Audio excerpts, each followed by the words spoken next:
बिस्मिल्लाहिर्रहमानिर्रहीम। Welcome back to my channel kitchen with Jaisha. आज हम बना रहे हैं बच्चों के मोस्ट फेवरेट कपकेक। इसके लिए जो चीज़ें चाहिए वो हैं बिस्मिल्लाहिर्रहमानिर्रहीम। 1 कप लेंगे घी, 1 कप चीनी, इसको हम अच्छी तरह से ब्लेंड कर लेंगे। मैंने लिए हैं 3 अदद अंडे, जिसको मैंने 1 बाय 1 करके ऐड किया है। तीनों इकट्ठे ऐड नहीं करने। जैसे स्मूथ सा बैटर रेडी हो जाएगा, हम इसको प्यारे से बोल में इसको हम निकाल लेंगे।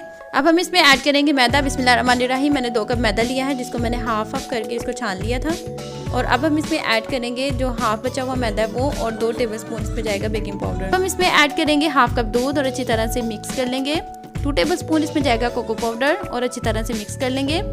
मैंने लिया है कपकेक पैन, जिसको मैंने ऑयल की मदद से ग्रीस कर लिया था। बटर पेपर मेरे पास अवेलेबल नहीं था तो मैंने मैदा डस्ट कर लिया। अब इसमें हम कपकेक का बटर ऐड करेंगे और इसको टैप करेंगे ताकि एक्स्ट्रा एयर निकल जाए। पतीले को मैंने पहले ही प्री हीट कर लिया था मीडियम टू लो फ्लेम में। इसमें हम अपने कपकेक रखेंगे तकरीबन 15 मिनट में। 15 मिनट में ये देखें बेक हो गए हैं माशाल्लाह से, कितने प्यारे ये कपकेक रेडी हो गए हैं। अगर आपको भी ये मेरी रेसिपी पसंद आई हो तो प्लीज़ मेरे चैनल किचन विद जायशा को सब्सक्राइब करना मत भूलिएगा। मिलते हैं नेक्स्ट वीडियो में, तब तक के लिए अल्लाह हाफिज़।